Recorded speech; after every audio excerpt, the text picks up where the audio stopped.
নির্বাচনের আগে বিটিআরের রাজনৈতিক হিংসা শুক্লায় শেরফাংয়ের ২ নম্বর বেটাগাঁওয়ে বিপিএফ এবং বিজেপি সমর্থকদের মধ্যে মারপিট, বিজেপি কর্মীদের ওপর দলবদ্ধ আক্রমণের অভিযোগ উঠছে। জানা গেছে বুধবার রাতে বিজেপির এক অনুষ্ঠানে বিপিএফের 4 জন সমর্থক এসে তাণ্ডব চালায়। প্রথমে বচসা, এরপর বিজেপি কর্মীদের মারধর করার অভিযোগ বিপিএফ কর্মীদের বিরুদ্ধে। ঘটনাস্থলে সুয়াগপুর পুলিশ ছুটে এসে পরিস্থিতি নিয়ন্ত্রণে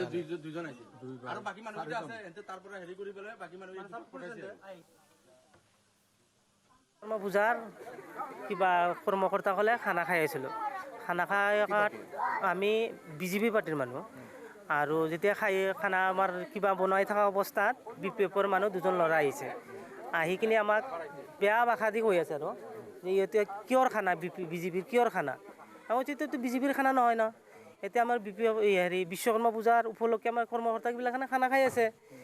ই কথা কোৱাৰ লগে লগে ইটো কথা কোৱাৰ লগে লগে বেয়া ভাষা বা অত্যাচাৰ কৰাতে টাকান চাকান লৈ মাৰধৰ কৰিছে আমাক। এনেকুৱা বিপিএফৰ মানুহ সুমন্ত দাস আৰু সুদেৱ দাস। সিহঁতে আহিছে, 4জন আহিছিলে। মাৰধৰ কৰিছে আমাক, বেয়া অত্যাচাৰ কৰিছে। মহিলা মানুহ আছে, মুখেদি যি ভাষা আমি গিলান ক'ব নোৱাৰিম, লাজৰো কথা আছে।